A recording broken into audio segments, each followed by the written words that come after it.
Hi everybody, there we go. Now I think we're all logged on. I'll give everybody a chance to join me for today's story because today we are going to be learning about squirrels, and that is one of my favorite things to learn about simply because we love seeing them everywhere we go. This one is called Hello Squirrels, Scampering Through the Seasons. So after we read the book, I have some really neat things to show you when we talk about our squirrels. So here we go. Hello squirrels.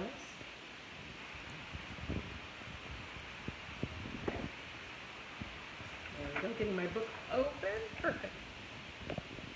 Hello, squirrels, just born in spring. High up there in a round leafy nest.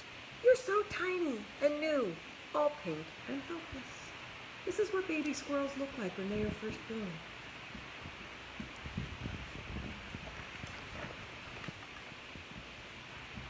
Layers of feathers and grass and moss cushion your nest so it's cozy and soft.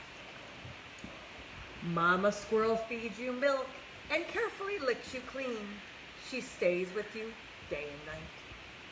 And she wants to see how you all cuddled up there with Mama Squirrel. And only leaves the nest to eat. She nibbles tender tree buds and new spring shoots, leafy twigs and bulbs and roots.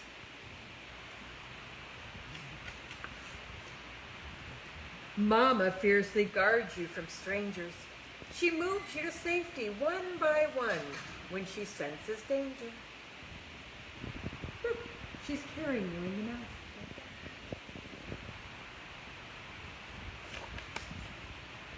As you grow, Mama leads you out into the shaky world of trees. Single file, steady, steady. Soon you'll learn to scamper, climb, and leap. Aren't they adorable? Baby squirrels getting their fur.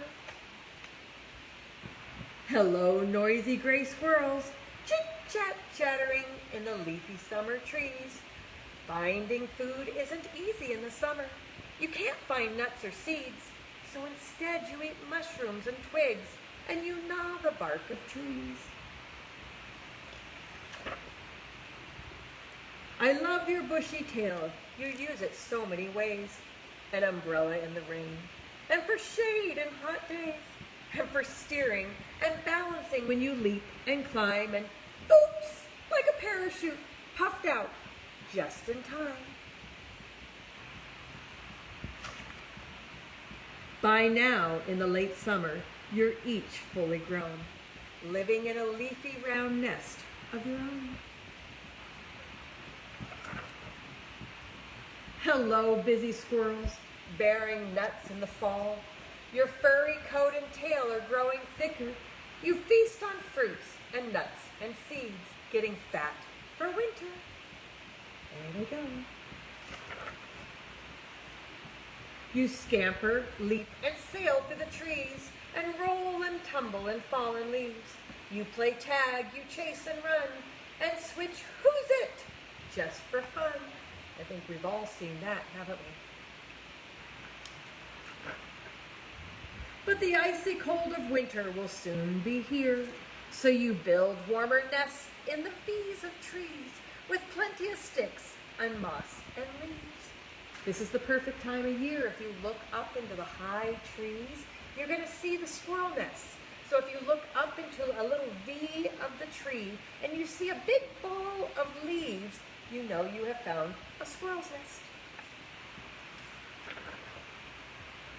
Hello, lively squirrels soaring through the winter trees. You furry gray acrobats leaping up there. You add life and grace to the winter trees and air.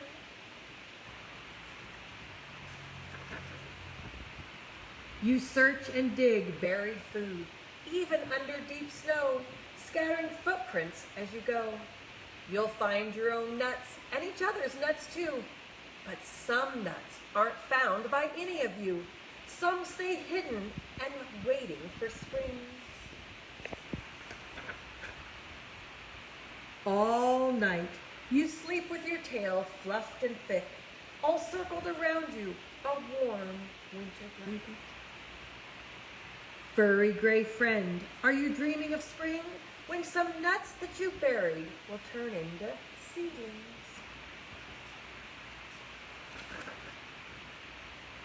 And do you wonder, like I sometimes do, how many trees you have planted and how many gray squirrel families will someday be born high up in your trees? Hey, well, I hope you enjoyed that with our squirrels. So here in northwestern Ohio, we have two main types of squirrels that you're going to see around. We have our eastern fox squirrel and we have our gray squirrel. Of course, you can tell the difference simply because the eastern fox squirrel is a larger squirrel and the gray squirrel is definitely smaller, about half to 3/4 the size of the eastern fox squirrel. Now, if you've also might have seen some squirrels that are all black, we're kind of special out here that we have that variation. Most of the ones that we see around here, the all black ones, are the gray squirrels that have that black coloring. But the fox squirrels can have that coloring also. Now, when you look at the squirrel's face right here, you can tell that its eyes, the squirrel's eyes are on the side of its head. It has eyes on the side of its head so that it can see better, so that in case predators come. A lot of different animals like to eat squirrels, you might know. Hawks or fox, they would catch a squirrel and that would make a tasty treat. But squirrels here, you can see my squirrel here has a little nut that it likes to eat. So I have with me a squirrel skull right here. Now, squirrels, like other rodents, have incisors that are extra long. In fact, they keep growing. If a squirrel doesn't continue to chew those incisors, they would continue to grow and they could actually harm the squirrel. So squirrels are constantly chewing on things. But that's okay because a lot of the things that the squirrel eats are very hard. We read in the book that it'll actually chew on tree bark, just like you might know that beavers chew trees. So do squirrels. They're just obviously not as large. So they chew on the tree bark. And in fact, they will actually chew little branches of tree, little twigs of trees, and that's what they will take up to make their nests high up in the trees. So those twigs will actually have leaves attached, and then they're all soft when they're brand new, so they wrap them up and make a nice hard ball. And when those twigs dry out, when you see those leaves are all brown because the twigs have dried out, then it becomes very hard. And that's how those nests are able to withstand our windstorms up high. So we have the eastern fox squirrel and we have the gray squirrel here in Hancock County that we mostly see. But actually our most common squirrel that we have in Hancock County is actually our flying squirrel. The reason that we don't see the flying squirrel is because it's nocturnal. Both the eastern fox squirrel and the gray squirrel are daytime animals. The fox squirrel even more so because it is out during the day. It likes to be out, and it actually is even more common to be out in open areas. The gray squirrel is actually crepuscular in that it is out during the early morning time, sleeps part there in the middle of the day, and then it's out again in the evening time and then sleeps during the night. You're more likely to see the gray squirrel if you look up in the trees. They like to be out in the forest. So I hope you enjoyed learning a little bit about our squirrel friends here. I love to see them. I love to talk about squirrels this time of year because you can see the nests up high in the tree. The nests are there year-round, but you just don't see them because of all of the leaves. So I encourage you to take a look out there both in the fall and in the winter because squirrels do not hibernate, so they're one of our animals that we can continue to see out there in the winter. Now, remember to join us again on Wednesday for Way Back Wednesdays, and I will see you again next Monday. Bye, everybody.